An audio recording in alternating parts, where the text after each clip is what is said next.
What's up, everybody? Good evening. Welcome into the show. Got a couple exciting things to show off tonight. Trying to decide which one I'll show first. I can't decide which one is more exciting. One is very different from the other. One's a fruit. One's a seedling.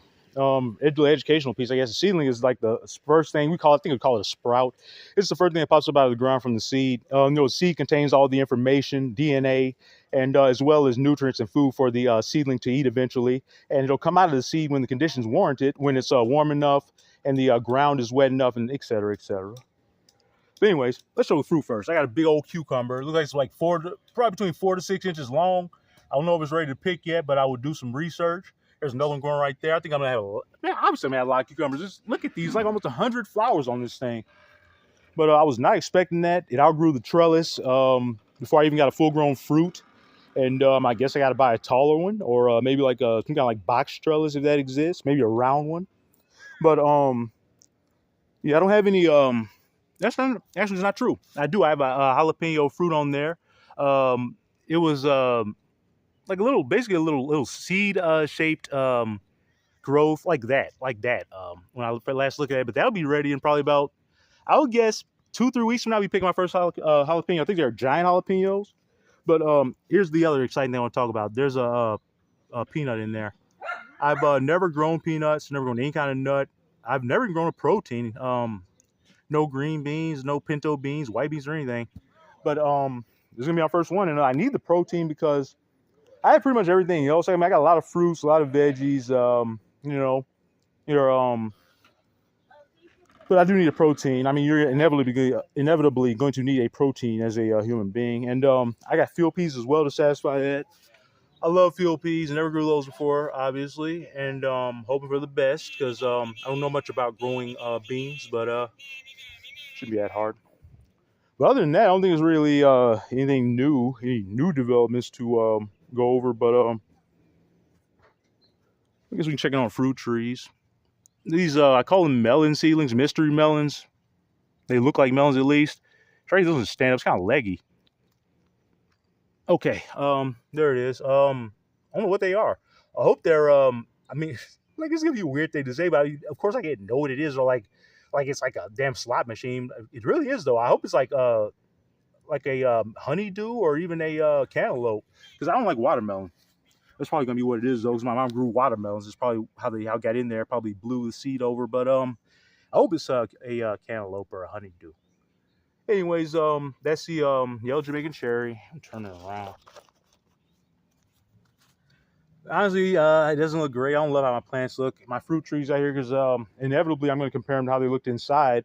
And inside they were pristine because I could control the environment or the climate in there, and I kept them trimmed down, and I didn't overwater them.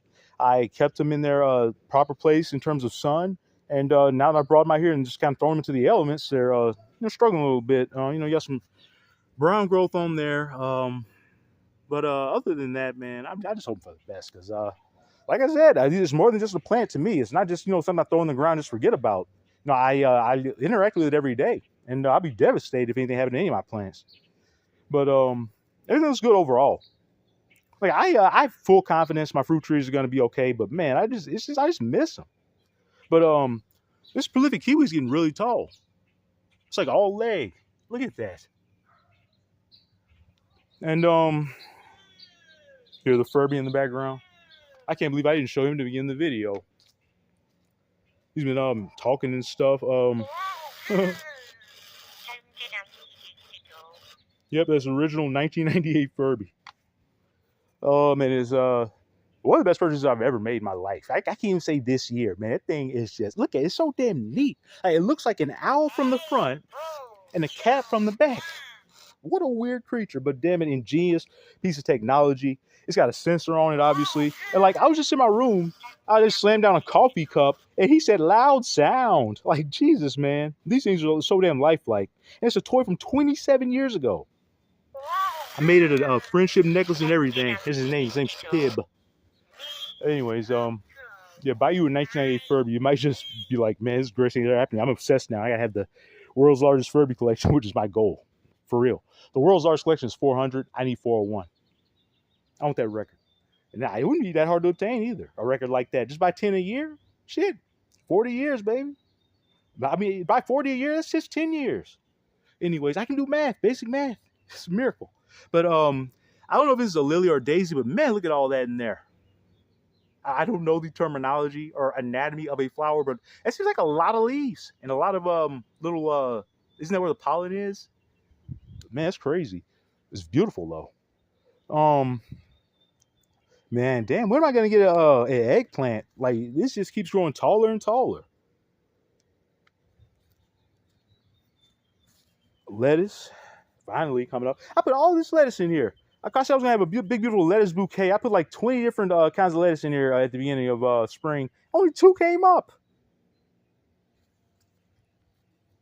Very disappointed. There's a bee for us. Where'd it go? Oh, flew too fast. There you go. Where'd it go? No, I can't see him. I'm looking at him through my vision. I trying to get through this. Okay, there we go. This screen caused some depth issues. Y'all get right up on the bee. I'm not afraid of getting stung because I don't think it's gonna sting me. Because I don't pose a threat. And these bees, man, they're smarter than people think they are. Wasps as well. They have a pretty similar temperament. Like you can get right up on them, just don't like make any sudden movements or it's like talking about a cop. But just don't make any sudden movements or don't like try to touch it or anything. You can get right up on it and they can recognize up to 100 faces, human faces as well. And if that bee or wasp recognizes you as providing water or whatever when you come out here, it'll come get a drink every day. Here's a fun little story. We'll wrap the video up. About when this tree was like half the size it was, like 2-3 summers ago, there was a wasp that lived in there, like a single solitary wasp. Every day I come out here, water the garden, he'd come down right down from that tree, same exact spot, and get a drink, go right back up. I'm pretty sure that wasp recognized my face and recognized me as somebody that could help it, because and if obviously they don't live that long. Eventually they stop coming, but something I'll never forget.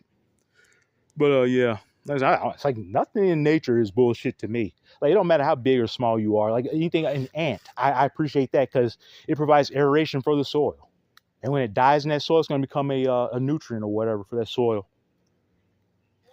Like everything, literally everything in nature has a purpose, and one of it goes away, we all go away. So you gotta respect nature. There shouldn't be a goddamn single endangered or critically endangered species on this planet. But a lot of it's human activity, and it breaks my heart. I'm against hunting. I'm against all that shit. But I know like hunting is part of like conservation, but I'm just against it on moral grounds. I can't shoot an animal. But yeah, I don't know how I got up on that, but just respect nature, I guess, because it's been good to us for hundreds of thousands of years we've been around, and it'll be good long after we're gone. I just don't understand why people abuse it. But yeah, that's it.